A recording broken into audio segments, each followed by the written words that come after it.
Aujourd'hui, finalement, depuis le début de ce quinquennat, on peut considérer que les 10% les plus pauvres ont été plutôt perdants.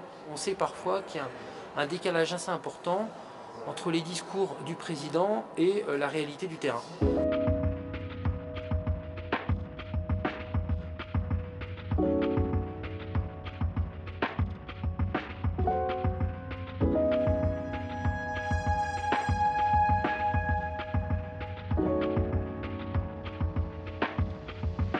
L'insertion par l'activité économique s'adresse prioritairement aux personnes qui sont très éloignées de l'emploi, par exemple allocataires du RSA, chômeurs de longue durée, personnes avec des situations de handicap, et qui font que sans l'insertion par l'activité économique, c'est-à-dire sans ces dispositifs qui sont des chantiers d'insertion, des entreprises d'insertion, des associations intermédiaires, finalement les personnes n'ont aucune chance de retrouver un emploi, j'allais dire, par le biais du marché de l'emploi ordinaire. Le président de la République va sans doute annoncer un renforcement de ces dispositifs. Nous avions demandé en début du quinquennat qu'il y ait finalement un doublement du nombre de postes d'insertion, ça s'appelle comme ça, qui permettent aux personnes en difficulté de reprendre un emploi.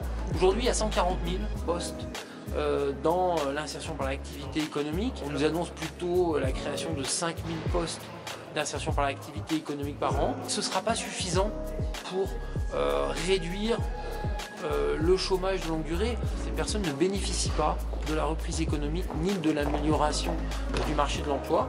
On attend des annonces fortes, on attend aussi des annonces qui doivent contrebalancer l'effet très négatif, même catastrophique, de la suppression des contrats aidés. Près de 200 000 contrats aidés qui ont été supprimés. C'est autant d'emplois qui étaient finalement réservés aux personnes les plus en difficulté qui n'existent plus.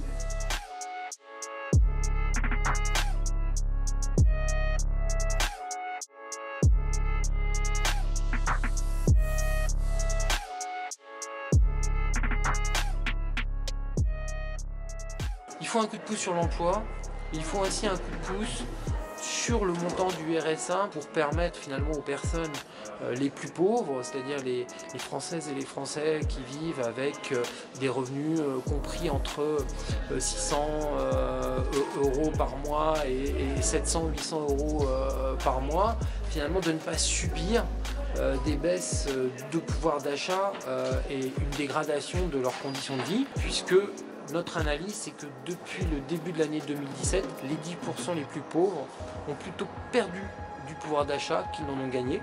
Avec François Hollande, nous avions obtenu une augmentation de 10%. Donc notre demande, elle est au moins celle-là, aux alentours de 50 euros de revalorisation. Il est urgent d'opérer un rééquilibrage de la politique gouvernementale en faveur des plus pauvres. Et c'est ce que nous attendons du président de la République.